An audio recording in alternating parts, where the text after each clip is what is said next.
before, but how are we going to break out of this? Because to me, this is kind of a problem that we've been stuck in for a while. We haven't figured it out.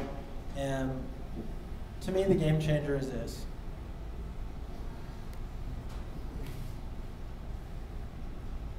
Right, that we've moved from that to something. It says, I just thought of something I'd like to know more about, and the other guy says, that's a damn shame. Right, that we've crossed that bridge. We now have the tools and technology that allows us to cross that bridge, which is I need to know something right now. I now have something that I can go out and get it. And I think that's a big game changer. So what's changing? Everyone remember 2001 Space Odyssey? Did anyone not see 2001 Space Odyssey? You have not? You have not? Go ahead and rent the movie. It's a great movie. It requires a lot of patience to go through it because the pace is a little bit slower. But essentially, a computer becomes intelligent and takes over, which is a theme we're all familiar with in movies. This is one of my favorite scenes where how the computer says to Dave, I'm sorry, Dave, I'm afraid I can't do that. And that, for me. But, when I thought about what's changing, there's a lot of things about how that I think we're seeing now. One of them is how like to be fed, right? The more it was fed, the more intelligent it got.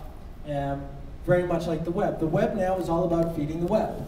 User-generated content, social networking, all that stuff is the web actually getting you to feed it?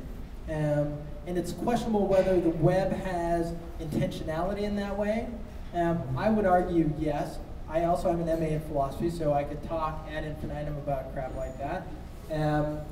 But the web wants you to feed it. And the more you feed it, the more valuable it seems to be getting.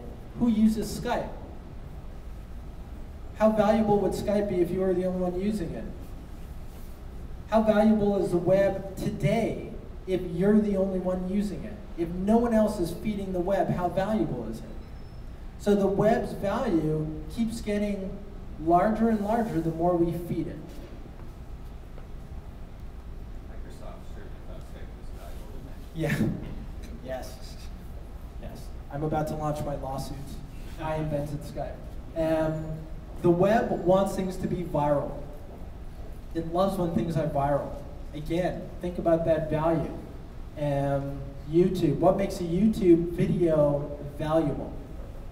It's how viral it gets. How many people have seen it? How quickly did it spread?